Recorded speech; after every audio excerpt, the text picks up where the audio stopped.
The pre-Islamic period, archaeological evidence indicates that urban civilization began in the region occupied by modern Afghanistan between 3000 and 2000 BC. The first historical documents date from the early part of the Iranian Achaemenian dynasty, which controlled the region from 550 BC until 331 BC. Between 330 and 327 BC, Alexander the Great defeated the Achaemenian Emperor Darius III and subdued local resistance in the territory that is now Afghanistan. Alexander's successors, the Seleucids, continued to infuse the region with Greek cultural influence. Shortly thereafter, the Mauryan Empire of India gained control of southern Afghanistan, bringing with it Buddhism. In the mid-3rd century BC, nomadic Kushans established an empire that became a cultural and commercial center. From the end of the Kushan Empire in the 3rd century AD until the 7th century, the region was fragmented and under the general protection of the Iranian Sasanian Empire.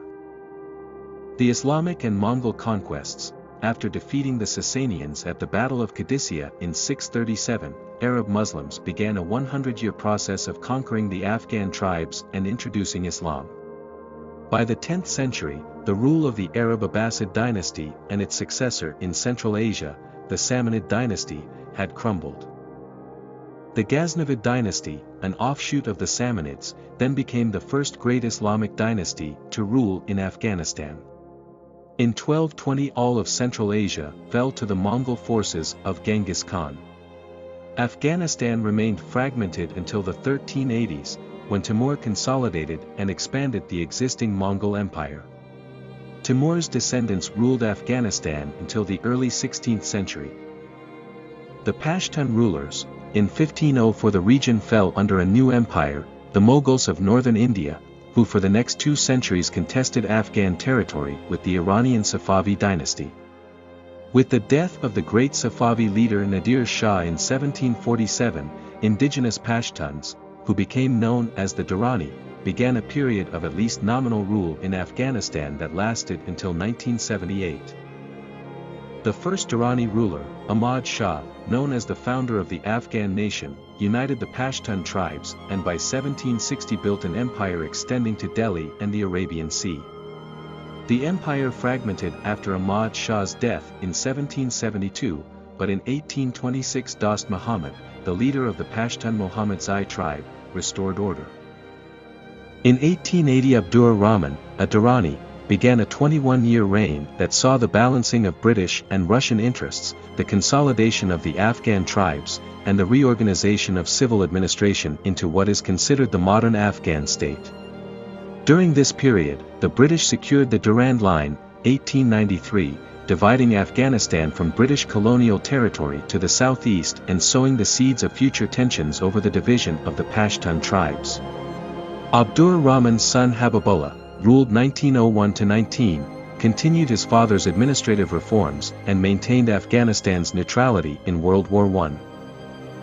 Full independence and Soviet occupation. In 1919 Afghanistan signed the Treaty of Rawalpindi, which ended the Third Anglo-Afghan War and marks Afghanistan's official date of independence. In the interwar period, Afghanistan again was a balancing point between two world powers. Habibullah's son Amanullah, ruled 1919–29, skillfully manipulated the new British-Soviet rivalry and established relations with major countries. Amanullah introduced his country's first constitution in 1923. However, resistance to his domestic reform program forced his abdication in 1929.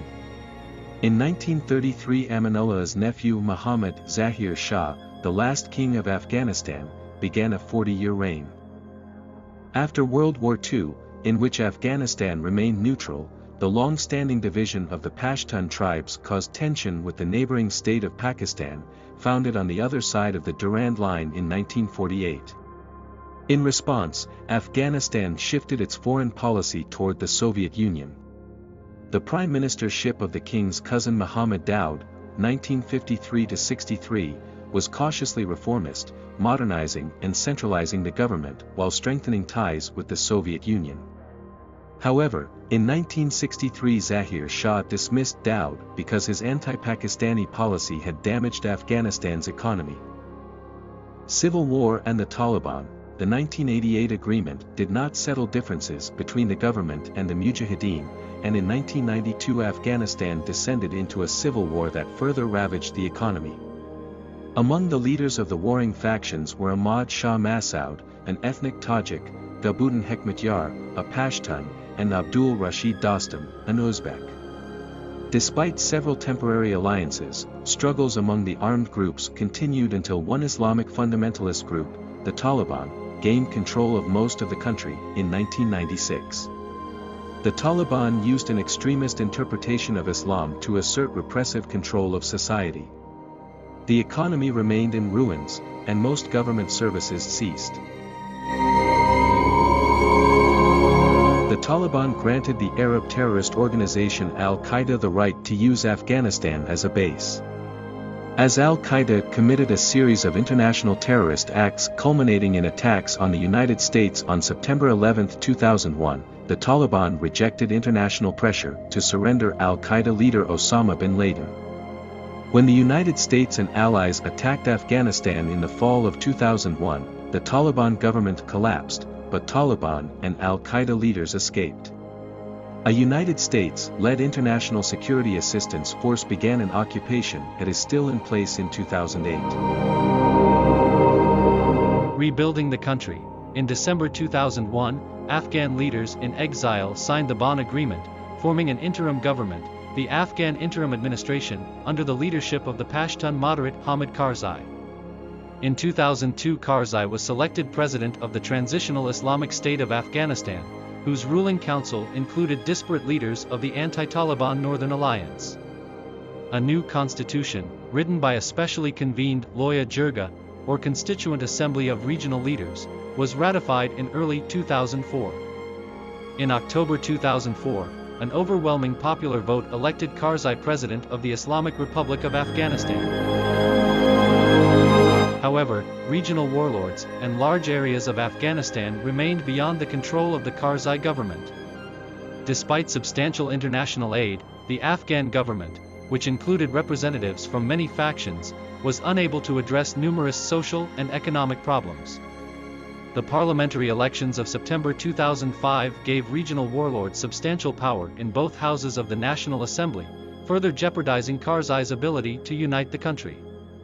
The Bonn Agreement lapsed after the 2005 elections. The agreement's successor, the Afghanistan Compact, went into effect in January 2006 to set goals for international assistance in economic development, security, protection of human rights, and the fight against corruption and drug trafficking through 2010.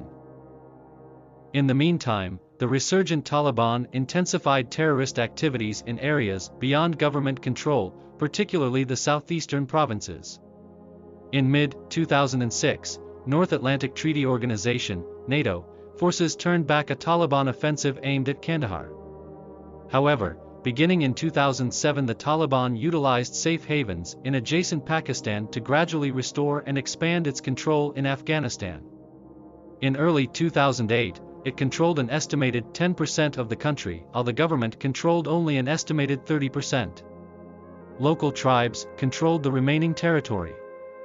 Despite US-aided efforts to reduce cultivation of poppies for narcotics production, in 2007 and 2008 that crop accounted for an increasing percentage of Afghanistan's economy and was a major support of the Taliban. In mid-2008, a new international conference in support of Afghanistan reaffirmed international commitments to the country's economic and political stability but demanded improved coordination of aid and reduced corruption. Meanwhile, widespread economic hardship increasingly weakened the Karzai government's support among the population.